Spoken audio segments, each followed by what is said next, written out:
banyak berita baik. Setakat yang kita ketahui hari ini sahaja 5 juta tong minyak telah dibawa keluar daripada Selat Hormuz melalui 3 kapal yang telah menerima pelepasan pagi hari ini, iaitu kapal Hero 2 berjaya membawa keluar 2 juta tong minyak.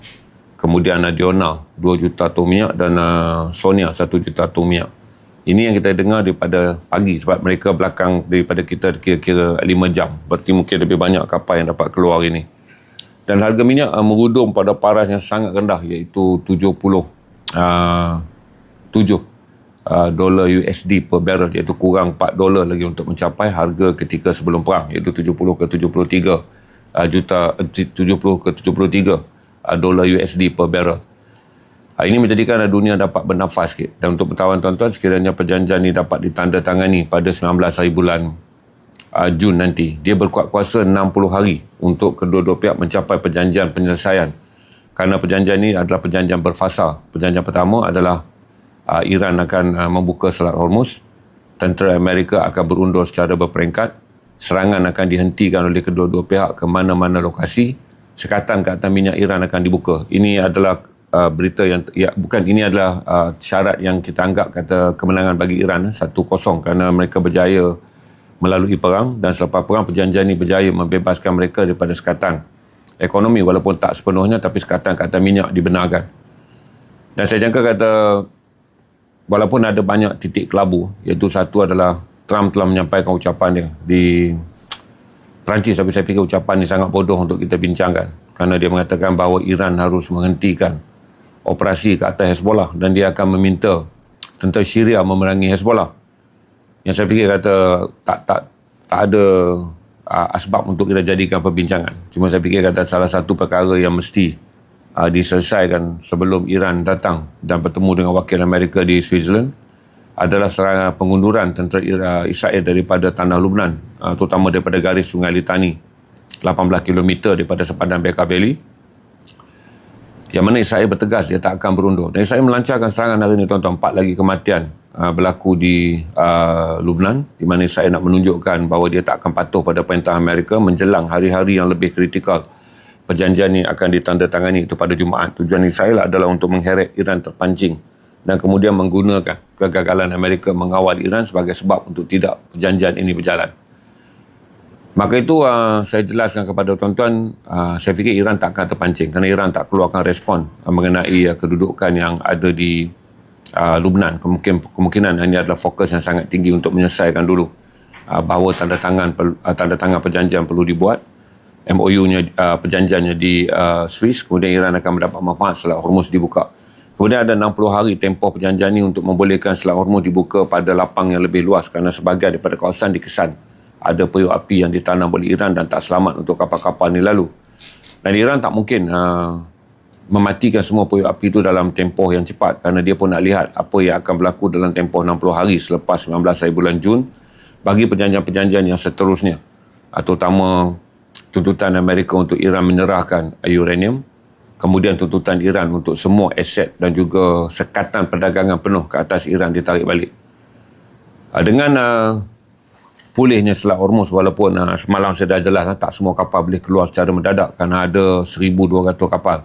Saya pegang yang Reuters, kalau tuan-tuan baca yang lain 1,000 ke 1,500 sebab semua orang tak dapat kiraan yang tepat jumlah yang kapal. Cuma saya ambil Reuters senang sebab dia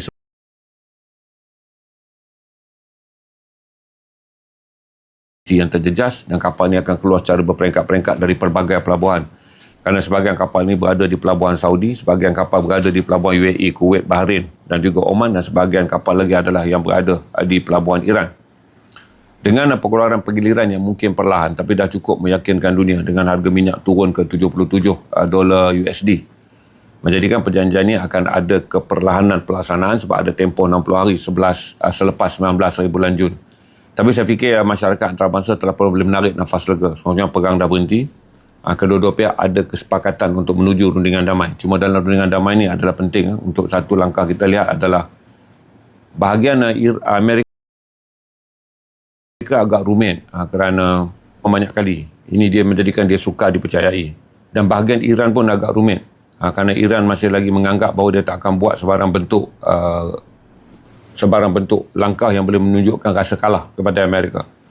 menjadikan peranan Pakistan dalam perkara yang sangat penting kerana Pakistan adalah negara perunding dan tiada ada campur tangan daripada mana-mana negara kuasa Eropah dalam rundingan ini. Dia menjadi rundingan tiga penjuru yang solid di antara Amerika dan Iran, dengan hanya Pakistan yang memainkan kuasa sebagai negara perunding. Jadi kita harap Jumaat yang barakah nanti perjanjian ini dapat ditandatangani di Switzerland, dan kemudiannya pada 20 hari bulan kita akan dapat lihat secara berperingkat-peringkat, kerana Amerika juga mengatakan mereka akan undurkan 112 kapal perang mereka dan jet-jet pejuang mereka yang berada di sekitar Laut Arab, dan juga di base camp mereka yang berada di Asia Barat, terutama base camp tentera Amerika yang ada di Five Fleet di Bahrain yang kerap digunakan untuk menyerang Iran, juga beberapa camp di Kuwait, Arab Saudi dan juga Qatar serta Jordan. Cuma dengan 72 jam daripada mereka menandatangani perjanjian digital yang dirahsiakan. Perjanjian ini disebut tapi dirahsiakan, tapi Iran tak menafikannya, mengiyakannya. Amerika tak menafikannya, mengiyakannya. Cuma sebarang bentuk dokumen dalam perjanjian ini tidak dibocorkan. Jadi dengan 72 jam kita agak tak ada apa yang berlaku di sekitar Selat Hormuz.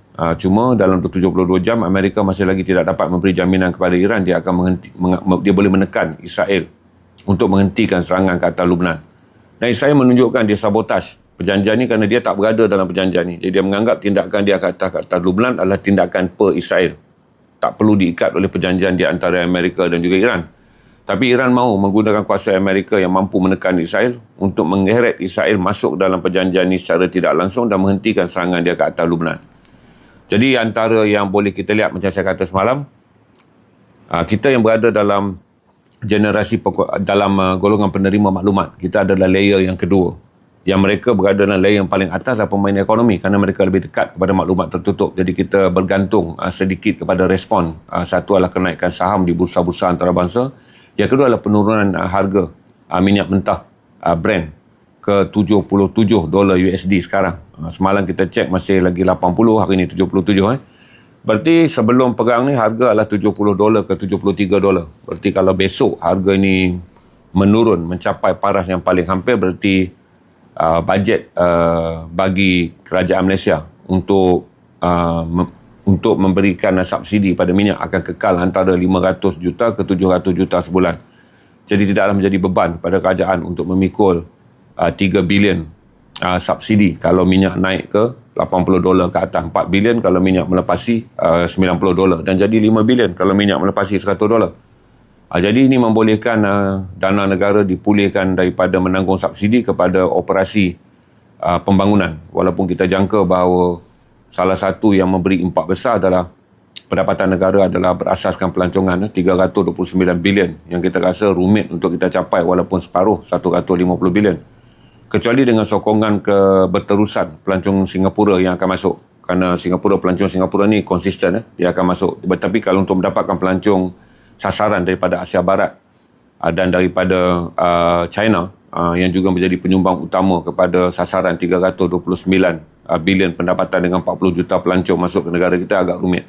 Jadi konsentrasi kita adalah kekal untuk mendapatkan pelancong Singapura, terutama pada hujung minggu, untuk membolehkan kalaupun kita tak mencapai keseluruhan 329 bilion, mencapai 200 bilion sudah menjadi angka yang baik, kerana pengucupan pendapatan pelancong akan juga menjejaskan pendapatan keseluruhan negara. Dan selain menjejaskan pendapatan keseluruhan negara, kekurangan pelancong 40 juta yang disasarkan bagi 2026 juga akan melemahkan sektor perhotelan, sektor pelancongan dan juga ekonomi yang bersangkutan dengan kehadiran pelancong, iaitu perniagaan di kawasan-kawasan teras pelancongan, pembekalan F&B oleh syarikat-syarikat domestik kepada rantaian perhotelan. Dan yang paling penting adalah pekerja perhotelan yang kemungkinan besar akan terjejas teruk jika kemasukan pelancong asing menjadi begitu lemah. Kerana ruang kemasukan pelancong asing adalah bandar-bandar utama, hotel-hotel mahal yang jarang digunakan oleh pelancong tempatan. Berarti hotel-hotel yang besar lebih terdedah daripada untuk menanggung kerugian dan lebih terdedah untuk mengurangkan pekerja dia. Dan kalaulah angka ini kita gandakan kepada 100 juta, berarti ini adalah angka yang besar bagi sektor pelancongan yang berteraskan kepada inap desa dan juga hotel-hotel bajet. Dan dia melemahkan daya beli juga, kerana sebahagian daripada negeri-negeri yang mengharapkan kehadiran pelancong tempatan daripada Johor, Kelantan, Terengganu, Kedah, Perlis akan kehilangan begitu banyak pendapatan kerana rakyat Malaysia telah beralih ke destinasi pelancongan di selatan Thailand, terutama di Hat Yai, saya sebut tadi Phuket dan juga di Krabi. Itu yang saya boleh update tuan-tuan. Kita boleh menarik nafas lega sikit dalam krisis minyak. Kita boleh menarik sedikit nafas lega, terutama dalam sektor pelancongan. Kalau ia kembali pulih kerana harga penerbangan juga akan mulai menurunkan tiket penerbangan. Dan itu saya update tuan-tuan dan puan-puan petang ni dalam sesi yang pendek, ringkas. Kerana ini update saya tak akan ulang update yang saya dah ulang berhari-hari mengenai keadaan di Selat Hormuz. Ada apa-apa yang tuan-tuan nak tanya tak?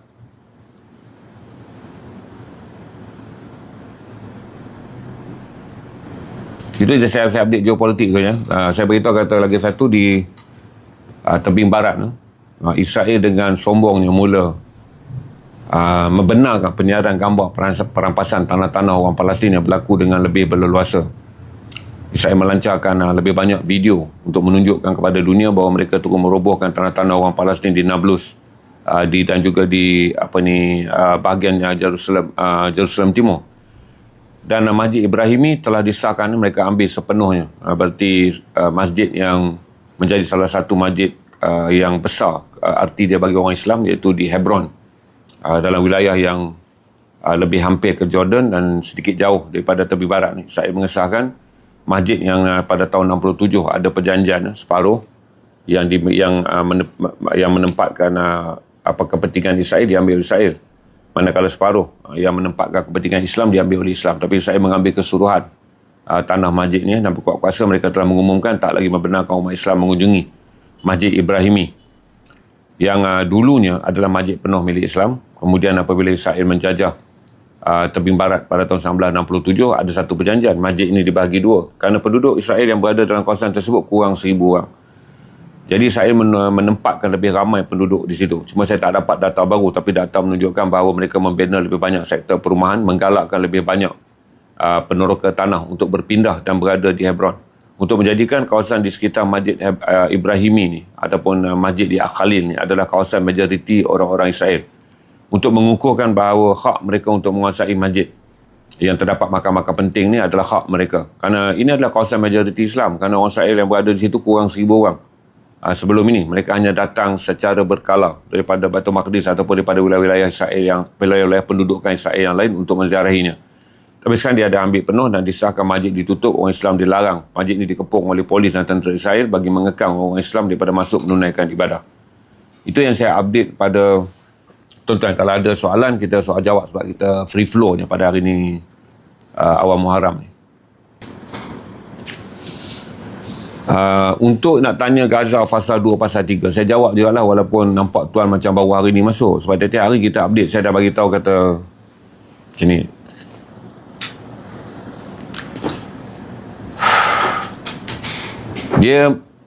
Gaza hanya boleh dibincangkan fasa 2 dan fasa 3 kalau selesai isu Iran.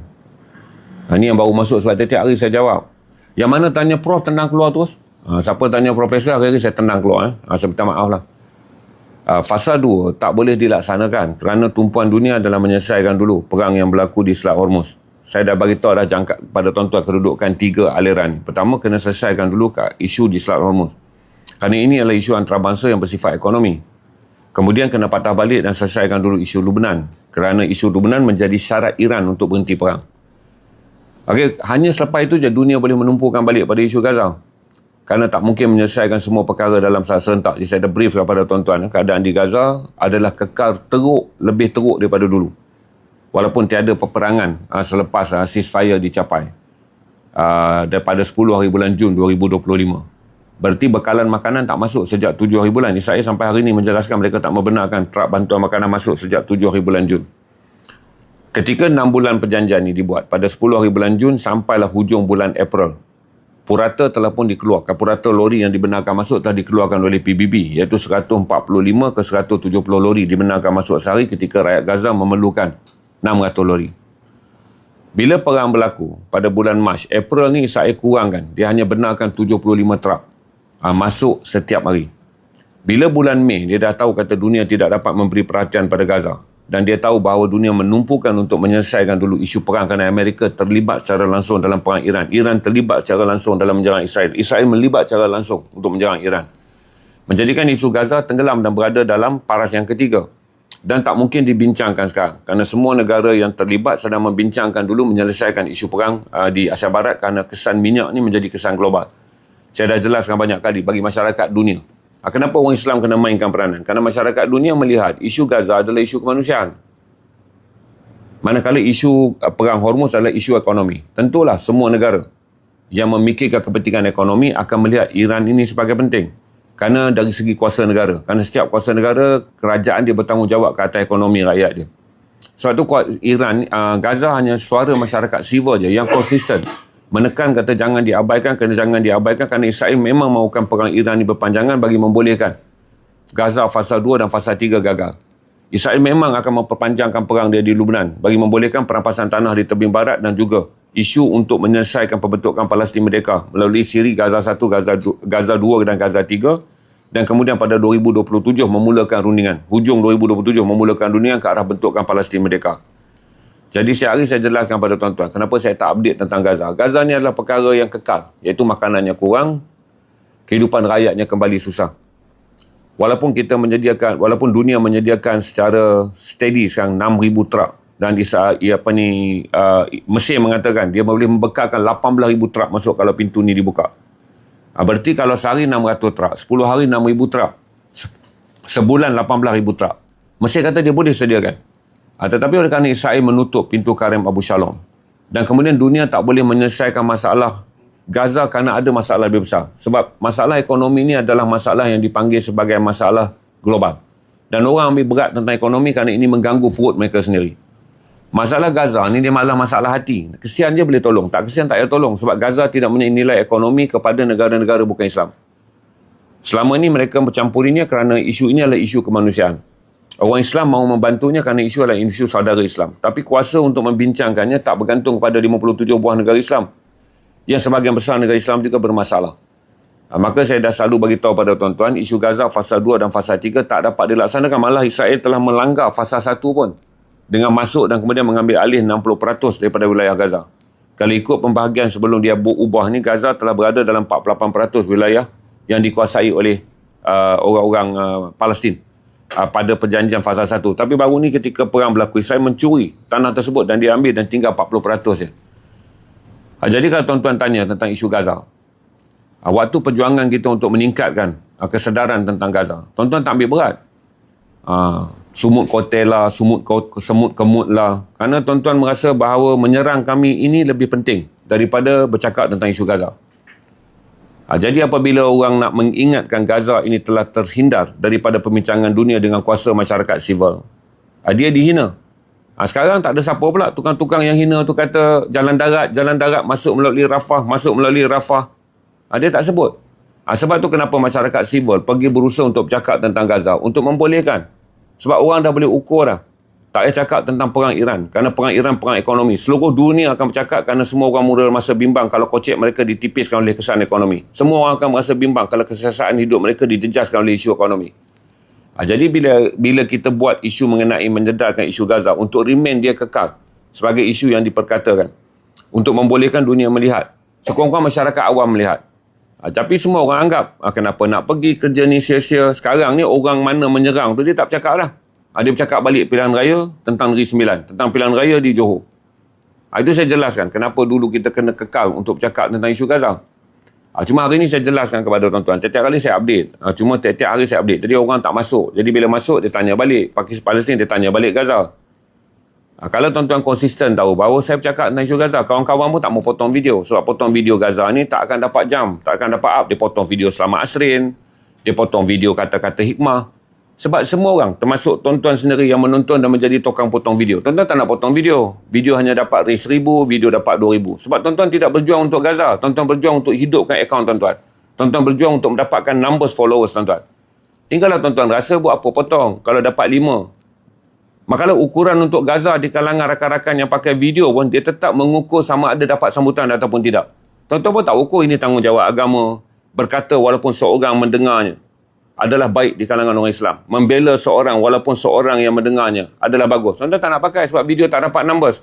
Bila tak dapat number, tuan-tuan tak dapat traffic. Bila tak dapat traffic, tuan-tuan rasa akaun tuan-tuan bukan akaun yang glamour. Jadi kalau Gaza pun tuan-tuan nak ambil, waktu Gaza popular dulu je baru tuan-tuan nak cakap.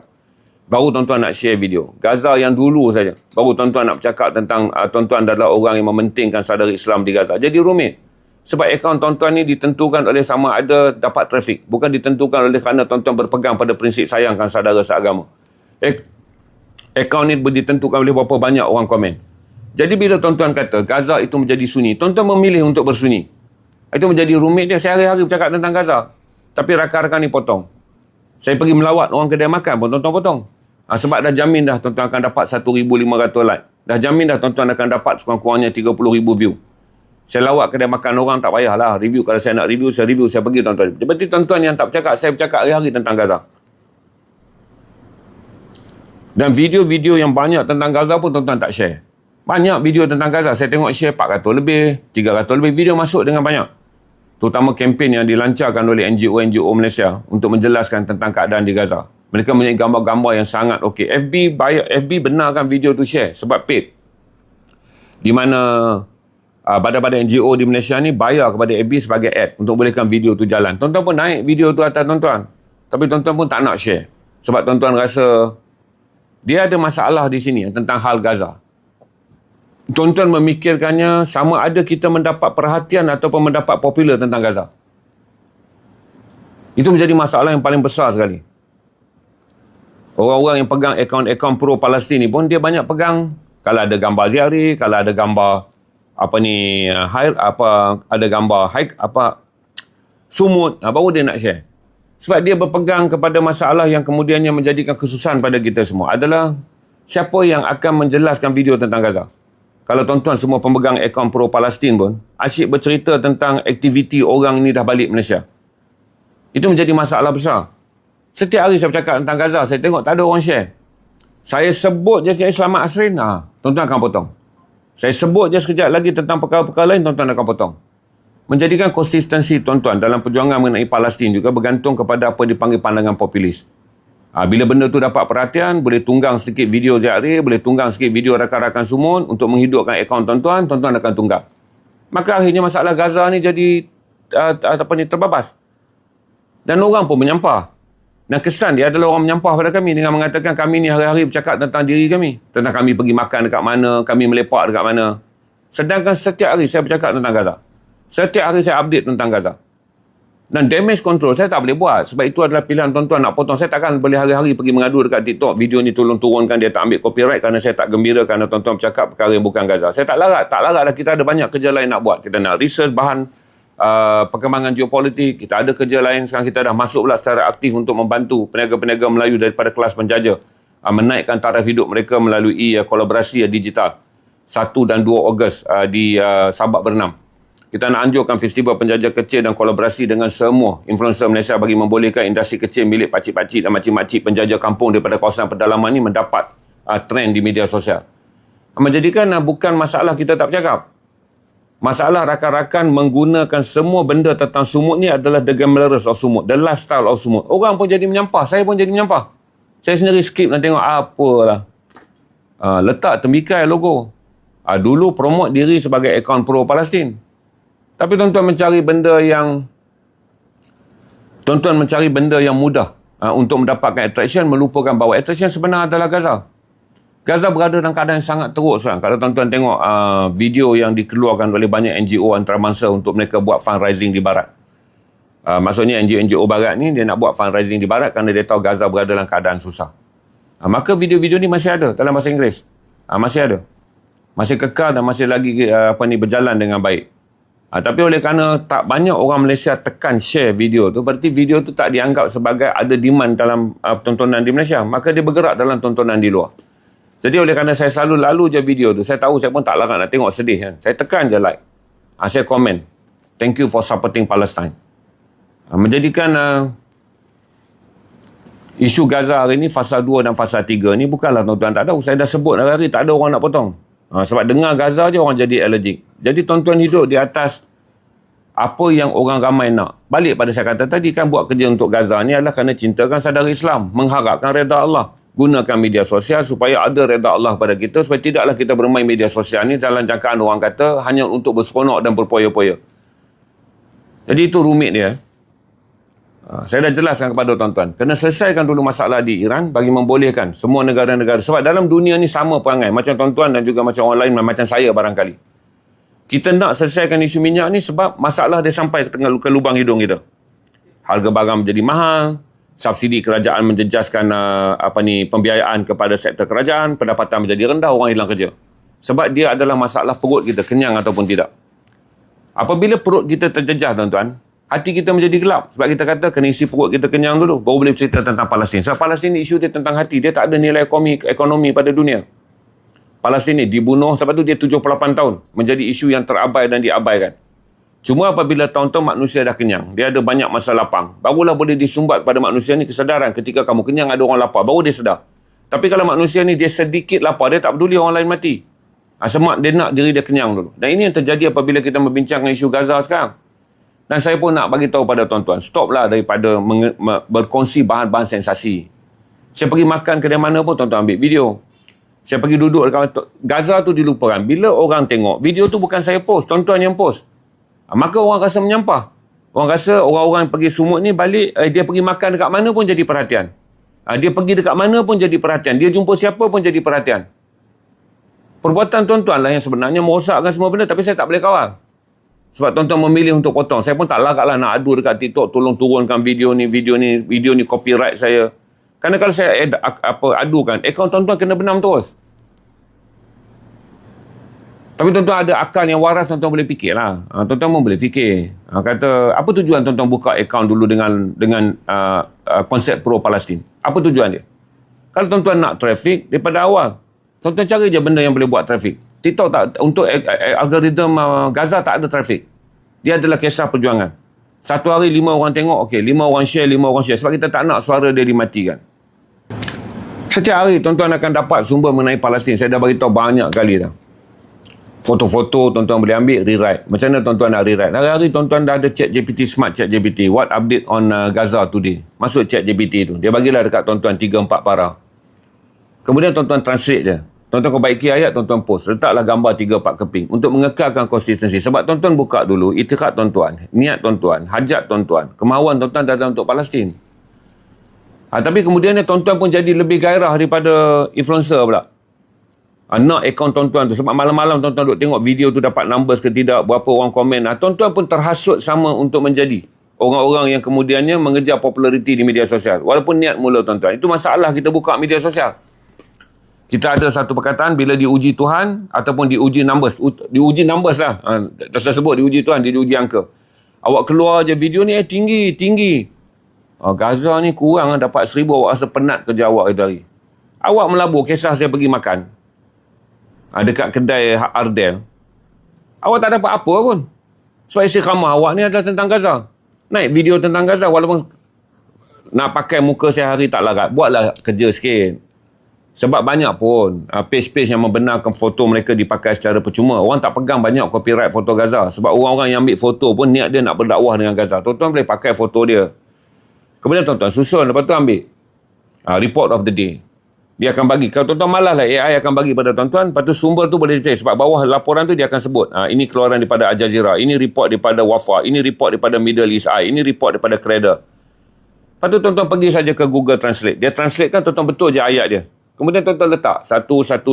Dah. 10 orang tengok, 20 orang tengok, 30 orang tengok. Memenuhi. Bukankah itu sebab tuan-tuan buka akaun tu dulu? Betul. Tuan-tuan yang buka akaun tu dulu atas sebab Gaza. Cuma bila tuan-tuan dah buka, tuan-tuan mengalami hasutan yang sama seperti orang lain kami. Ada orang tengok ke? Ramai ke orang tengok? Ramai ke orang komen? Bila tuan-tuan letak video Gaza, sendu. Maka usaha dan juga istiqamah tuan-tuan disendukan oleh numbers. Disendukan oleh kerana video tu tidak mendapat sambutan. Maka tuan-tuan pun balik aja. Balik ke perangai lama. Suara sekejap ada, sekejap tak ada tu phone tuan-tuan ada masalah. Tuan-tuan sensitif je. Kalau orang lain naik komen suara banyak, betul lah. Kalau tuan-tuan alami seorang, baiki dulu speaker tuan-tuan.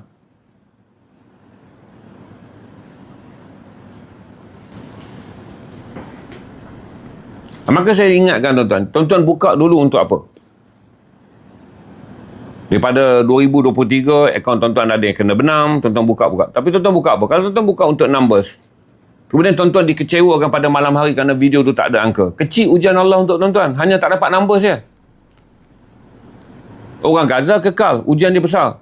Dibunuh, dibom, kelaparan, 64,000 kanak-kanak berkeliaran di jalan raya. Sekarang mereka dah cerita tentang the wounded children. Saya tak nampak orang Malaysia kupas tentang the wounded children. Anak-anak yang sekarang ni berkeliaran di jalanan di Gaza, 64,000 orang.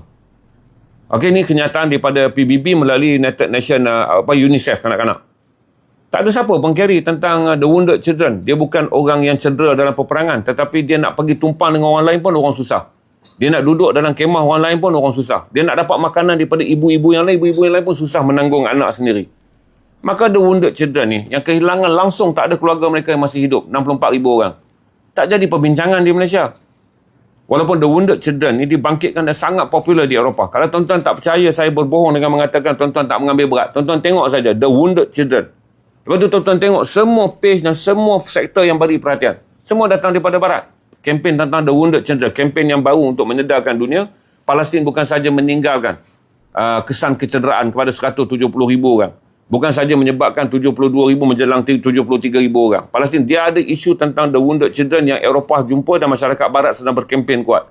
Supaya dunia dapat kesedaran baru. Takkan kita nak biar budak ni dah berapa tahun dah mereka hidup berkeliaran di jalanan. Ada lebihan makanan orang bagi, tak ada lebihan makanan mereka akan hidup sendirian. Ada yang hidup berdua beradik di tepi-tepi jalan pada usia 2 dan 5 tahun. Mampukah kakak dia yang 5 tahun jaga adik dia 2 tahun? Dia nak pergi ke mana lagi? Orang lain pun tak ada rumah. Semua orang hidup dalam kemah-kemah kecil yang sangat padat.